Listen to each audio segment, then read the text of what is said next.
काव्य धारा में सर्वश्रेष्ठ कवि कहे जाने वाले जायसी के यहाँ भी लोक धर्म का एक अलग स्वरूप देखने को मिलता है।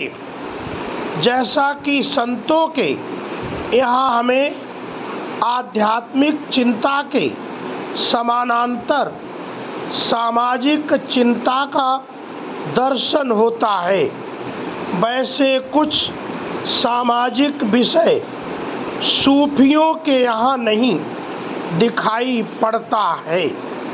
वह सूफी साहित्य में प्रायः अनुपस्थित है, किंतु जिस समय हिंदू और मुस्लिम के बीच सांप्रदायिक विद्वेष चरम पर था, उस समय इन सूफियों ने प्रेम की जो अंतः सलिला बहाई, वह विक्षुब्ध सामाजिक व्यवस्था को संयत करने में बहुत कुछ मदद करती है।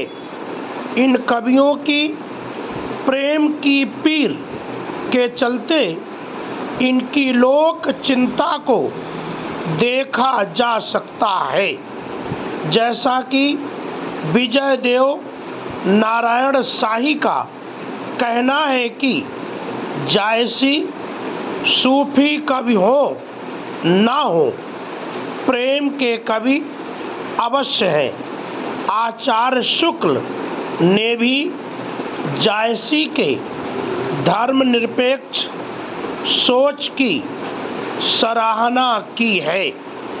जायसी जब यह उद्घोष करते हैं, मानुष प्रेम भयो वैकुंठी, तो इस बात का सहज ही संज्ञान हो जाता है कि उनकी दृष्टि में सबसे बड़ा मानुष सत्य है प्रेम। इसी तत्व को परिविस्तार प्रदान करते हुए वह पद्मावत में हिंदू नीतियों, रीतियों, वेशभूषा, खान पान आदि विविध लोकाचारों का सूक्ष्म एवं सटीक वर्णन प्रस्तुत करते हैं। किंतु जैसा कि डॉक्टर शिव कुमार मिश्र का कहना है कि जायसी के काव्य में इन सभी चीज़ों को लोक धर्म के अंतर्गत ना परिगणित करके लोक तत्व के अंतर्गत रखा जाना चाहिए। लोक धर्म की भूमि पर इन कवियों का साम्य समूची भक्तिधारा में सर्वनिष्ठ प्रेम से मिलता है। जायसी के अलावा अन्य कवियों ने भी लोक जीवन को समेटते हुए प्रेम तत्व को सर्वोपरि माना।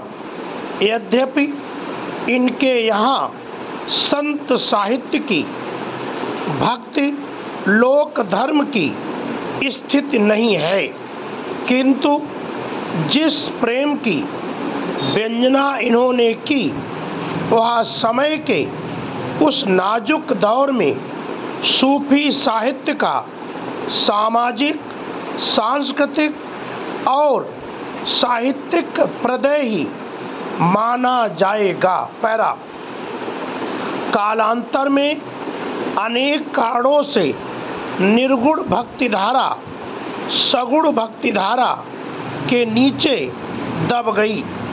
सगुण भक्ति काव्य धारा में कृष्णाश्रयी शाखा में लोक धर्म का एक नवीन रूप देखने को मिलता है, जो संत साहित्य के लोक धर्म से अलग जमीन पर प्रतिष्ठित है। कृष्ण भक्ति धारा में युग प्रवर्तक महापुरुष बल्लवाचार्य जी के शिष्य थे। स्टॉप।